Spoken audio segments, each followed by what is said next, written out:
Okay, people, I'm going to tell you the history of this little area that's called White Bottom, focusing on the trees. Now, old George across the road, before he took his third safe and effective and died, he told me the whole history. So in 1820,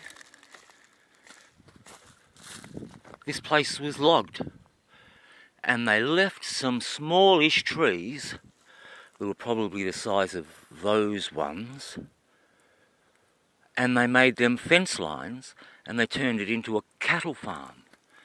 And now, so these big trees that I've built the doorway between, they were left as saplings in 1820, 200 years ago. And they have grown into these monstrous trees. And they logged this area, 1820, of course, with axes, by hand.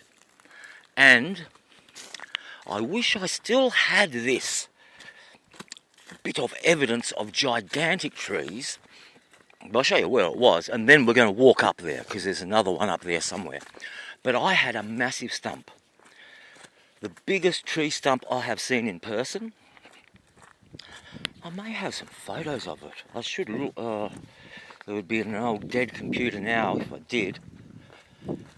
But here, my pond is drying out. We had a very dry autumn, or as the Americans say fall, last year. Dried out totally and cracked. I'm going to have to dig it out. Bring in the excavator and re-dig it and then re-smooth the clay to seal it. But anyway, we're entering my berry maze. It's going pretty well. Early in the season. But there. Just about here, well actually, what reminded me of it is there's a hole there. We've got some animals put a burrow in, because where I'm standing, this is where I put the big tree stumps that I had, buried them. But before I did that, the sad thing happened. There was a tree stump about here. It was huge. You could park a car on it just about. It was massive. Had those notches in it where they put the boards in to get above the corrugated wood. You see, like, when a tree's this big, the bottom couple of metres, the grain is corrugated, like cardboard, tick, tick, tick, tick. Z sort of continual Z. Because of the weight of the tree, it's compressed it. And so you've got to get above that, because that's really hard wood. And it's useless wood for anything, except for burning, but then you've got to split it. It's terribly hard. But here was a massive tree stump. And I accidentally bumped it with my excavator, and because it was 200 years old, it pretty much turned to dust. And so it's part of the soil now.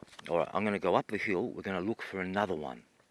But, so, before we do, so this tree, that one, probably those, maybe them, around 200 years old. And this was cleared in 1820, as I said, 200 years ago. And so all the other trees that have grown, well, it was a cattle farm until 1950. So 70 years ago, it was abandoned as a cattle farm, and they let the timber grow. And so the smaller trees, like these ones, are at the most 70 years old.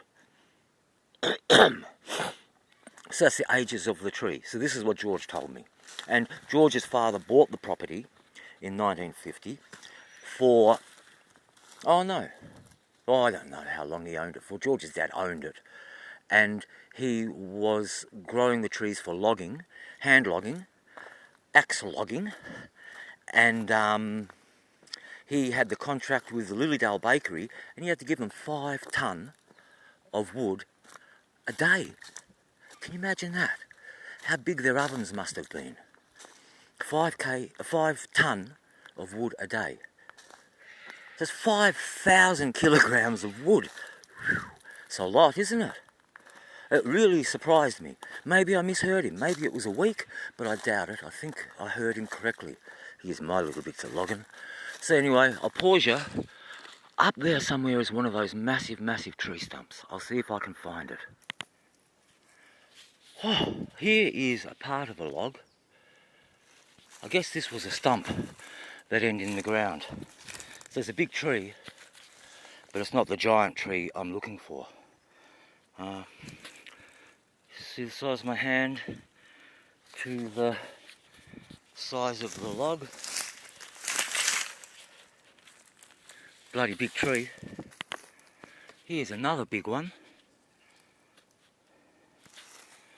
See if it's got some axe marks on it. Yeah, there we go. That's my hand. That's where they put the board in. And then there's probably could be another one on this side. Well, there might have been one here. But this would be maybe 2 meters across, maybe a bit less. Let's say 6 foot. That big tree marks my boundary. It goes down on an angle that way, and on an angle down this way. There's my crazy house. Looks gigantic. I've got that big black and red cross on the roof, and since I put that on the roof, the aeroplanes changed where they went, the light planes. They used to go over that way a bit, because they use visual landmarks. And now they fly over the house with the red cross in the centre of the roof. So there, all of the pilots know me, or they know my house at least, from the air. Just look at all of this. All of these limbs. Everywhere. If a fire gets in here, boy, it's gone. But I've got fire breaks, and I'm going to make bigger ones too. Alright, where is that bloody stump? Hope I find it. Another big stump there, but it's not the one I'm looking for. Nice big stump. Another there. Oh, that might be it. That's a big one anyway. We'll have a look at that. That's another like 6 or 7, 7 foot stump. But it's not the one I want. I haven't been up here for years. I explored all through here when I first bought the land. I found a stolen mountain bike up here. How the hell did it get up here? Needed a bit of oil on the chain and it was perfect. But I might give up. Just a good view from here. But I'm on the neighbour's property. I'm good mates with this one, so it doesn't matter. And the arse goblin neighbour sold up, and now I've got good neighbours on that side too. And they're my back as well. They're side and back and his side.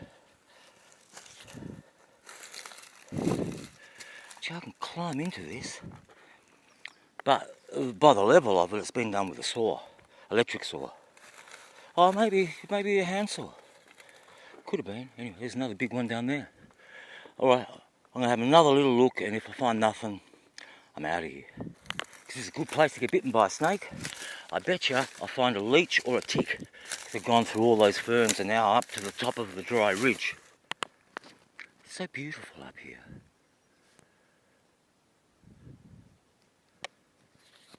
I'm very lucky, hey? So much better than being stuck in a city. And it's mine. Legally, you know? No one can take it from me.